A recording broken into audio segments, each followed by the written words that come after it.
സാഫല്യം part 12. Meenu, നിനക്കൊരു രജിസ്ട്രേഷനുണ്ട്. അത് കേട്ടതും മീനു അവർക്കരികിലേക്ക് വന്നു. ഇതിൽ സൈൻ ചെയ്തോളൂ, പോസ്റ്റ്മാൻ പറഞ്ഞു. മീനു എബിയെ ഒന്ന് നോക്കി അതിൽ സൈൻ ചെയ്തു. ഇതെന്താ? എബി അത് കയ്യിൽ വാങ്ങി തുറന്നു നോക്കിയതും മീനുവിനെ ഒന്ന് നോക്കി.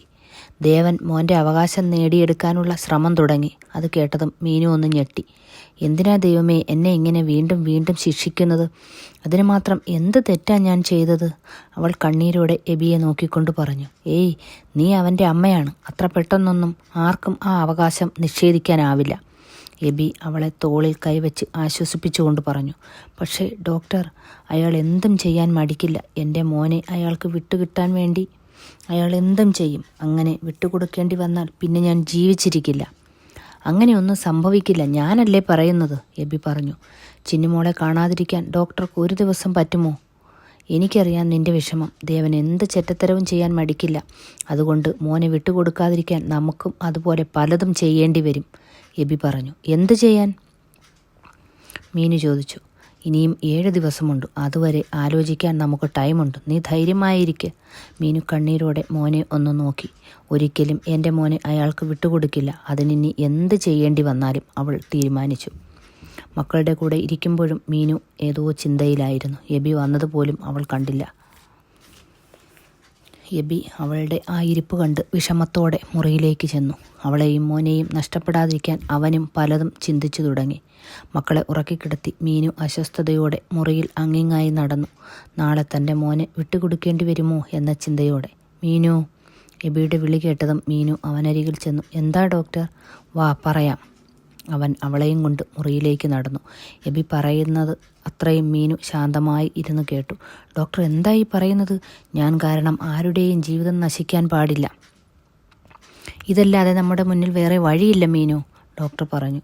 എൻ്റെ മോനെ വിട്ടുകൊടുക്കുന്നതിൽ എനിക്ക് വിഷമമുണ്ട്. അതുപോലെ തന്നെ വിഷമമുണ്ടാക്കുന്ന കാര്യം തന്നെയാണ് ഡോക്ടർ ഇപ്പോൾ പറഞ്ഞത്. മീനു, ഇതുകൊണ്ട് ആരുടെ ജീവിതം തകരില്ല. അത് ഞാൻ നിനക്ക് പ്രോമിസ് ചെയ്യുന്നു. അല്ലെങ്കിൽ നമ്മുടെ മോനെ അച്ഛൻ എന്ന പരിഗണന വെച്ച് അയാൾക്ക് എപ്പോഴെങ്കിലും വിട്ടുകൊടുക്കേണ്ടി വരും. ഇല്ല, ഒരു ദിവസം പോലും ഞാൻ എൻ്റെ മോനെ അയാൾക്ക് വിട്ടുകൊടുക്കില്ല. അതിനു വേണ്ടിയാണ് ഞാൻ നിന്നോടിത് പറയുന്നത്, എബി പറഞ്ഞു. പക്ഷേ അവൾ എന്ത് ചെയ്യണം എന്ന അവസ്ഥയിലായിരുന്നു. ഞാൻ പറഞ്ഞതുപോലെ ചെയ്താൽ മതി, ഒന്നും സംഭവിക്കില്ല. ഇപ്പോൾ നീ സ്വസ്ഥമായി കിടന്നുറങ്ങ്, എല്ലാം ശരിയാവും. അവൻ കൊടുത്ത ധൈര്യത്തോടെ അവൾ മുറിയിലേക്ക് നടന്നു.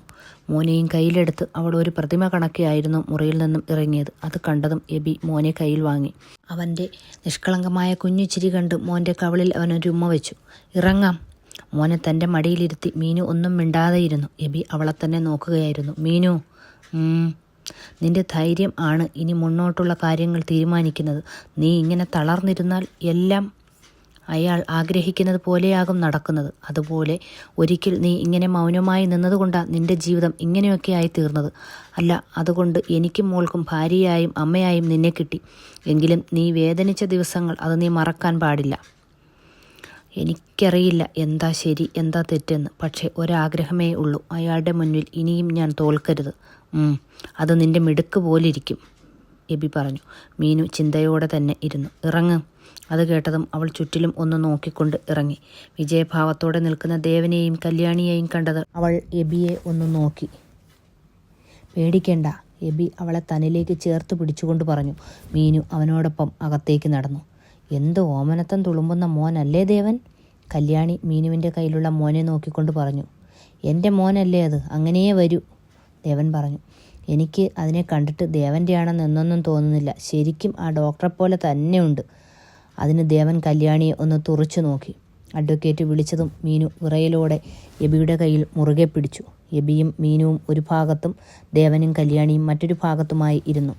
അവളുടെ കയ്യിൽ മോൻ ഒന്നും അറിയാതെ ഇരിക്കുകയാണ്. ദേവൻ തൻ്റെ കുഞ്ഞിൻ്റെ മേലുള്ള അവകാശം ആവശ്യപ്പെട്ടു. അത് കേട്ടതും മീനാക്ഷിക്ക് അവനോട് പുച്ഛം തോന്നി. താൻ ഒരമ്മയാകാൻ പോകുന്നു എന്നറിഞ്ഞപ്പോൾ ആദ്യം പോയത് ഇയാളുടെ അടുത്തേക്കാണ്. അന്ന് അയാൾ പറഞ്ഞ ഓരോ വാക്കും അവൾ വേദനയോടെ ഓർത്തു. കേസ് കോർട്ടിൽ എത്തുന്നതിന് മുൻപ് ഇവിടെ നിന്നും ഒത്തുതീർപ്പാക്കാൻ വേണ്ടിയാ നിങ്ങളെ രണ്ടുപേരെയും വിളിപ്പിച്ചത്. അത് കേട്ടതും ദേവൻ ഒരു ചിരിയോടെ മീനുവിനെ നോക്കി. ഈ കുഞ്ഞ് നിങ്ങളുടെ ആദ്യ ഭർത്താവ് ദേവൻ എന്ന് പറയുന്ന ആളുടേതാണോ? മീനു ഒന്നും മിണ്ടാതെ തലയും താഴ്ത്തി ഇരുന്നു. അത് ഇനി പ്രത്യേകം ചോദിക്കേണ്ട സാർ, കണ്ടാലറിയില്ലേ മോൻ എൻ്റേതാണെന്ന്. ദേവൻ ഒരു പുഞ്ചിരിയോടെ തന്നെ പറഞ്ഞു. ഒരു കുഞ്ഞിൻ്റെ കാര്യത്തിൽ അതിൻ്റെ അച്ഛനും അമ്മയ്ക്കും തുല്യ അവകാശമാണ്. പിന്നെ നിങ്ങൾ എന്താ ആ കുഞ്ഞിനെ അതിൻ്റെ അച്ഛനായ ദേവനെ ഒന്ന് കാണാൻ പോലും സമ്മതിക്കാത്തത്? അതിന് എൻ്റെ കുഞ്ഞിൻ്റെ അച്ഛൻ ഇദ്ദേഹമാണെന്ന് ആര് പറഞ്ഞു? പെട്ടെന്നുള്ള മീനുവിൻ്റെ മറുപടി കേട്ട് ദേവൻ ഒന്ന് ഞെട്ടിക്കൊണ്ട് അവളെ നോക്കി. ഞാനല്ലാതെ പിന്നെ ആരാ അതിൻ്റെ അച്ഛൻ? നിനക്കെന്താ ദിവ്യഗർഭമുണ്ടായോ? ആരായാലും എങ്ങനെയായാലും അത് നിങ്ങളുടെ കുഞ്ഞല്ല.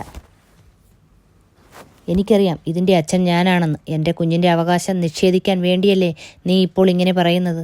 അച്ഛനാണെന്ന് നിങ്ങൾക്ക് എങ്ങനെ ഉറപ്പിച്ചു പറയാനാകും? ഞാൻ ഗർഭിണിയാണെന്ന് കേട്ടപ്പോൾ തന്നെ നിങ്ങൾ അതിൻ്റെ അവകാശം നിഷേധിച്ചതാണല്ലോ. അത് അന്നത്തെ എൻ്റെ സാഹചര്യം കൊണ്ട് സംഭവിച്ചു പോയതാ, ദേവൻ പറഞ്ഞു. സാഹചര്യങ്ങൾക്കനുസരിച്ച് നിങ്ങൾക്ക് വാക്ക് മാറ്റി പറയാൻ പറ്റും. ഇന്ന് കുഞ്ഞിനെ അവകാശപ്പെട്ട നിങ്ങൾ നാളെ ഇതെൻ്റെ കുഞ്ഞല്ല എന്ന് മാറ്റിപ്പറയില്ലെന്ന് ആര് കണ്ടു? നേരെ ചൊവ്വേ എൻ്റെ മുഖത്ത് പോലും നോക്കാത്ത നീ കൂടെ ഇവനുണ്ടെന്ന ധൈര്യത്തിലല്ലേ ഇങ്ങനെ സംസാരിക്കുന്നത്? ദേവൻ അരിശത്തോടെ ചോദിച്ചു. അതെ, എൻ്റെ ധൈര്യവും ആത്മവിശ്വാസവും ഇദ്ദേഹം തന്നെയാണ്. സൈലൻസ്. ദേവൻ, അല്ലെങ്കിൽ പിന്നെ ആരായി കുഞ്ഞിൻ്റെ അച്ഛൻ? അത് കേട്ടാലല്ലേ ഈ കേസ് മുന്നോട്ട് കൊണ്ടുപോകണോ വേണ്ടയോ എന്ന് തീരുമാനിക്കാൻ പറ്റൂ. അത് അവൾക്ക് ധൈര്യം പകരാൻ എന്ന പോലെ എബി അവളുടെ കയ്യിൽ മുറുകെ പിടിച്ചു. അവൾ പതിയെ മന്ത്രിക്കും പോലെ പറഞ്ഞു, പ്രസാദ്. മീനുവിൻ്റെ വായിൽ നിന്നും വീണ് കേട്ട പേര് കേട്ട് ദേവൻ ഞെട്ടിത്തരിച്ചുകൊണ്ട് മീനുവിനെ ഒന്ന് നോക്കി. കല്യാണിക്ക് അത് കേട്ടതും ചിരിയാണ് വന്നത്. അവൾ വിജയഭാവത്തോടെ ദേവൻ്റെ മുഖത്തേക്ക് തന്നെ നോക്കിയിരുന്നു.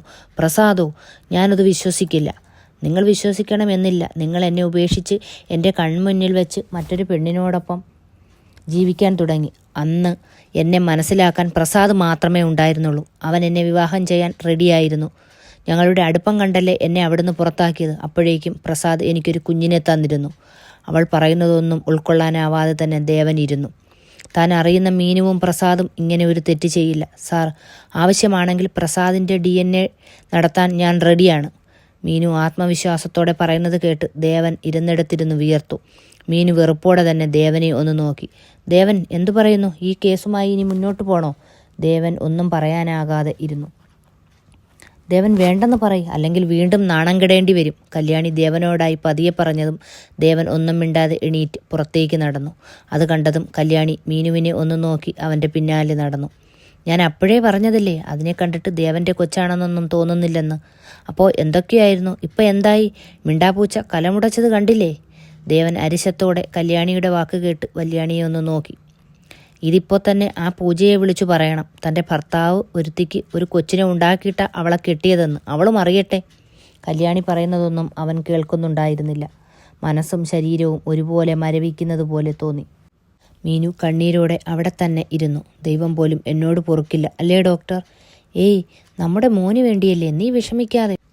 പ്രസാദ് മോൻ്റെ ചെറിയച്ഛനാണ്, അച്ഛൻ്റെ സ്ഥാനം തന്നെയാ. എബി മീനുവിനെ ആശ്വസിപ്പിച്ചു അവളെയും കൊണ്ട് ഇറങ്ങി.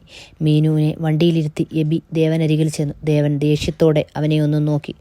ഒരു പെണ്ണിന് ഒരു കുഞ്ഞിനെ കൊടുക്കാൻ ഏതൊരാണിനും പറ്റും. പക്ഷേ അച്ഛനാണെന്ന് കുഞ്ഞിൻ്റെ അമ്മ കൂടി സമ്മതിച്ചാലേ അവൻ ഒരാണാവൂ. എബിയുടെ വാക്കുകളിൽ ദേവൻ അരിശത്തോടെ കടിച്ചു പിടിച്ചു നിന്നു. അവൻ മീനുവിനെയും കൊണ്ട് പോകുന്നത് ദേവൻ ദേഷ്യത്തോടെ തന്നെ നോക്കി നിന്നു. പോവാം, ഇനി എന്തിനാ ഇവിടെ നിൽക്കുന്നത്? കല്യാണിയുടെ വിളിയിൽ അവൻ അവളെയും കൊണ്ട് അവിടെ നിന്ന് പോയി. മീനു തകർന്ന മനസ്സോടെ തന്നെ ഇരിപ്പായിരുന്നു. താൻ എന്ത് വലിയ തെറ്റാണ് ചെയ്തത് എൻ്റെ ദൈവമേ, എല്ലാം എൻ്റെ മോന് വേണ്ടിയാണ്, എന്നോട് ക്ഷമിക്കണേ. അവൾ ദൈവങ്ങളോട് കണ്ണീരോടെ പ്രാർത്ഥിച്ചു. നിന്റെ വാക്കിൽ ദേവൻ പതറിയത് നീ കണ്ടില്ലേ? ഇനി മോൻ്റെ കാര്യത്തിൽ നിനക്ക് വിഷമിക്കേണ്ടി വരില്ല മീനു. മീനു അപ്പോഴും മൗനമായി ഇരുന്നു. വീട്ടുമുറ്റത്ത് കാറിൽ നിന്ന് ഇറങ്ങി അകത്തേക്ക് കയറുമ്പോൾ അവർക്ക് പിന്നാലെ വന്ന് മറ്റൊരു കാറിൽ നിന്നിറങ്ങുന്ന പ്രസാദിനെയും ഭാര്യയെയും കണ്ടതും മീനു സ്തംഭിച്ചു നിന്നു.